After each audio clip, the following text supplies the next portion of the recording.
पढ़े लिखे थे वो संतरी बने, जो पढ़े लिखे थे वो संतरी बने, अपराधी माफिया संसद में मंत्री बने, और जो शादी करके अपनी घरवाली छोड़ दे वो इस देश का प्रधानमंत्री बने। ये है इस देश की सच्चाई। किसान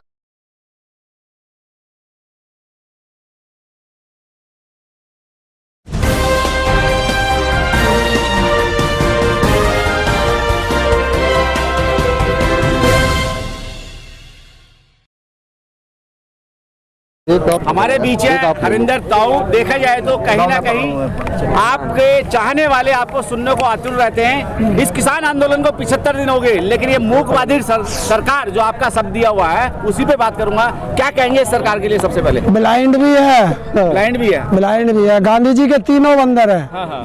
तो अभी कोई बात नहीं सुन रही, कोई बात नहीं, सुनेगी आज नहीं तो कल। सुनना इसको पड़ेगा, क्योंकि हम भी कोई चाइना के नहीं हैं, इसी हिंदुस्तान के हैं। और इस हिंदुस्तान के किसान की जो नहीं सुनेगा वो सत्ता में कभी नहीं रहेगा।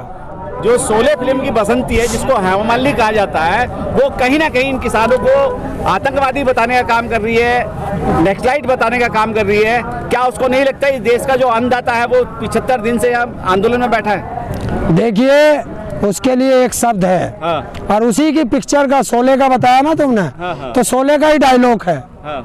और धर्मेंद्र कहता है कि बसंती इन कुत्तों के सामने मत नाचना, लेकिन वो संसद में उन्हीं कुत्तों के सामने नाच रही है। किसान यूनियन जिंदाबाद, किसान यूनियन जिंदाबाद।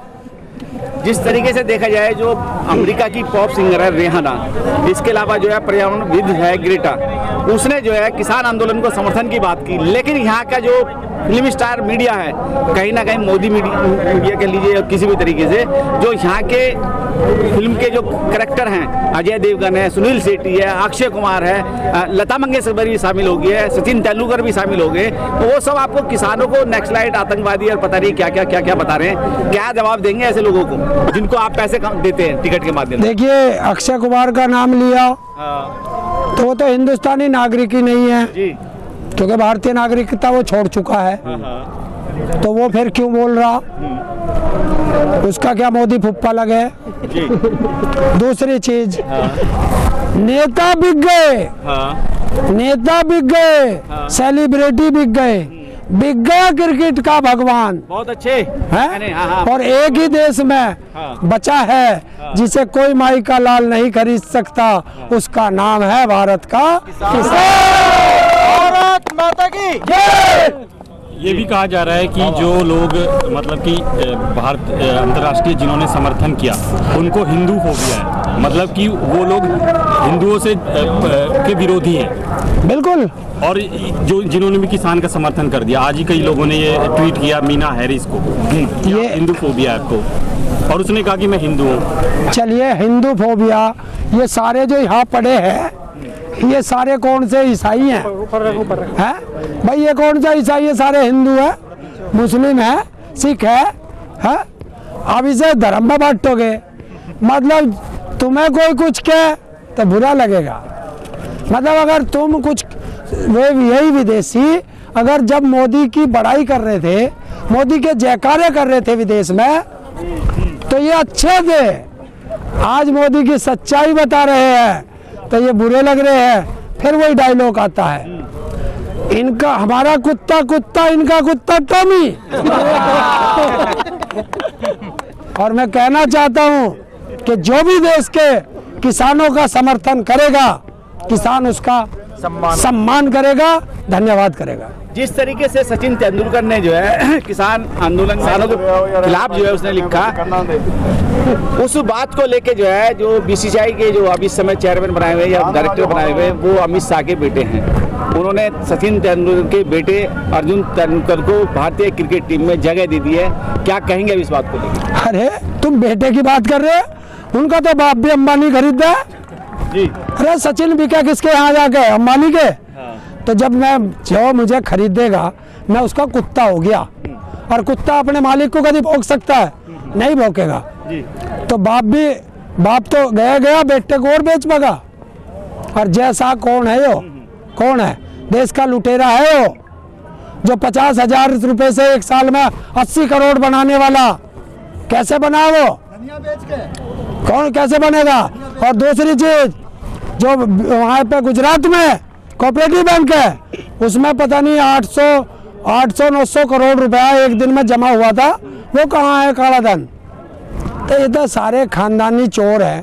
जिसका बाप तड़ी पार हो तो उसका बेटा कैसा होगा, ये देश को पता है। अच्छा हरिंदर ताऊ, एक बात और बड़ी महत्वपूर्ण है, क्या आपको नहीं लगता कि जो फिल्म इंडस्ट्री है उसको एक फिल्म बनानी चाहिए? कौन सी? ना घर में लुगाई, फिर भी देश की संपत्ति बेच खाई। क्या कहेंगे अब? ना घर में लुगाई, फिर भी देश की संपत्ति बेच खाई। क्या फिल्म इंडस्ट्री वालों को भी इसके ऊपर एक फिल्म बनानी चाहिए? नहीं, अगर बना ले तो अच्छी बात है, मैं तो कह रहा हूँ। पर मैं तो एक ही चीज कहूँ मोदी को, सौगंध मुझे इस मिट्टी की, मैं देश नहीं बिकने दूंगा। सौगंध मुझे इस मिट्टी की, एक एक करके सारी को मैं खुद ही बेच के जाऊंगा। किसान एकता जिंदाबाद, किसान एकता जिंदाबाद। बड़ा महत्वपूर्ण सवाल है, हो सकता है आपकी आस्था को ठेस पहुंचे, मैं उससे कोई गुरेज नहीं रखता, लेकिन मैं सवाल करूंगा, जिस तरीके से केंद्र की सरकार तमाम उद्यम देख दिए, स्टील अथॉरिटी इंडिया हो, गेल इंडिया हो, LIC हो, रेल हो, एमनीवे, जितनी भी 26 कंपनियां थी वो बेच दी। क्या इस सरकार को, जो संघीय और भाजपा सरकार है, इस देश के जो बड़े बड़े मंदिर हैं उसका भी प्राइवेटाइजेशन कर देना चाहिए? चाहे वो तिरुपति बालाजी हो, चाहे वो जो है सिद्धि विनायक हो, चाहे इसके अलावा वैष्णो देवी हो। क्या कहेंगे इस बात पर? तुम मंदिर की बात कर रहे, मैं तो ये कह रहा हूँ संसद को भी प्राइवेट में दे दो तो पीछे छूट जाएगा। हाँ, इसे प्राइवेट में दो तो इन नालायकों से तो पीछा छूट जाएगा हमारा। ये क्या है देश में, किया क्या इसने? जो पढ़े लिखे थे वो संतरी बने, जो पढ़े लिखे थे वो संतरी बने, अपराधी माफिया इस संसद में मंत्री बने, और जो शादी करके अपनी घरवाली छोड़ दे वो इस देश का प्रधानमंत्री बने। ये है इस देश की सच्चाई। किसान एकता जिंदाबाद, किसान एकता जिंदाबाद। जिस तरीके से ये कहा जा रहा है कि अंतर्राष्ट्रीय साजिश है और फिर सरकार बोल रही है कि हमारे मामले में विदेशी लोगों को नहीं बोलना चाहिए, एक व्यक्ति है जिसका वो ट्रोल भी हो रहे हैं, यह तारिक फतेह है, जो हमें आपने भी देखा होगा लगातार डिबेटों में आते रहे, वो उन पर क्यों नहीं सरकार, क्योंकि वो पूरी तरह से बीजेपी का पक्ष लेते हैं, सरकार का पक्ष लेते हैं, तो वो इंडिया TV हो, न्यूज़ 18 हो, अमीर हर जगह दिखते हैं, उन पर भी होना चाहिए कि आप भाई क्यों बोल रहे हो, आपको भी नहीं बोलना चाहिए? वो इनका दामाद है, कैसे बोल जाएंगे उस पर? भाई वो तो इनके दामाद है। अरे डूब के मर जाओ ऐसा प्रधानमंत्री और गृह मंत्री, इन्होंने ऐसा मौका दिया है क्यों कि विदेश को बोलना पड़ा? और इन पे छोटे छोटे सेलिब्रिटी है, इन पे तो ये सारे बोल रहे, इनका तो फुप्पा भी बोल गया, UN जो है उस पर क्यों ना कहते? UN को कह के दिखावे कि UN क्यों बोल रहा है हमारे बारे में, इनकी नाक में दम कर देगा 1 मिनट में, उसे ना कहने के। तो ऐसा है, ये सरकार जब से बनी है तब से जो भी इनके खिलाफ बोलेगा वो देशद्रोही होगा, वो गद्दार होगा, और जो इनके फेवर में बोलेगा वो इनका फुप्पा होगा, इनका बहनोई होगा।